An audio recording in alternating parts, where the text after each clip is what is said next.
orang krisis ya, stres ya. Kan penyebabnya tuh aslinya 2. Satu nggak tahu mesti ngapain. Oke. 2 ngerasa rugi.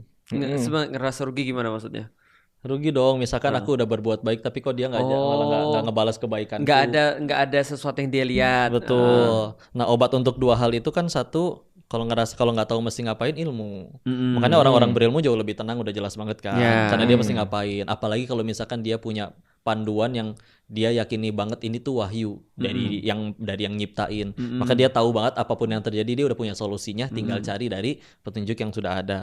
Untuk supaya punya sudut pandang yang kedua nih, ngatasin yang kedua nggak rasa rugi, ya udah dia ganti dengan sudut pandangnya selalu untung, yaitu pakai kacamata iman.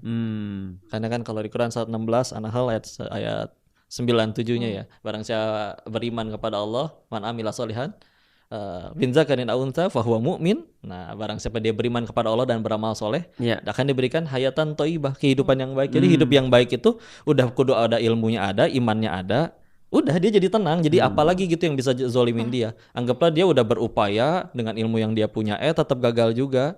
Ya apa ruginya? Karena yang dikejar udah bukan itu semua, yang dikejar udah Allahnya itu. Balik lagi, ibarat kayak ngelihat bulan indah, tapi kalau misalnya lihat bulan kan nggak ada yang berantem, betul ya, Mami? Lu jangan lihat bulan itu, yang boleh cuman gua nih. Masa kayak begitu? Ya kalau kenapa? Karena yang diperebutin luas, tapi kalau yang diperebutin sempit, contoh dunia, udah mendapetinnya kudu bakbek, begitu bonyok juga belum tentu dapat, begitu dapat juga belum 5 tahun udah ketangkap KPK misalkan, kayak begitu. Maka akhirnya jadi apa-apa berantem. Makanya kalau misalnya kita tadinya adem ayam aja tahu-tahu berantem, sederhana, pasti ada dunia nyelip di antara kita. Jadi tinggal dijaga itunya gitu. Tujuannya kita dari awal apa? Ibarat gini deh, 270 juta penduduk Indonesia, yang boleh jadi presiden berapa orang? Satu. Apa kabarnya negara ini kalau semua orang ratusan juta itu berantem demi satu posisi? Kemarin yang rebutan cuma 3 aja berantemnya tetap se-Indonesia. Apalagi kalau misalnya kita ngelihatnya ya sudah, kalau 270 jutanya semuanya pengen ke surga, semuanya jadi orang baik, takwa, ini mah impian misalnya gitu ya.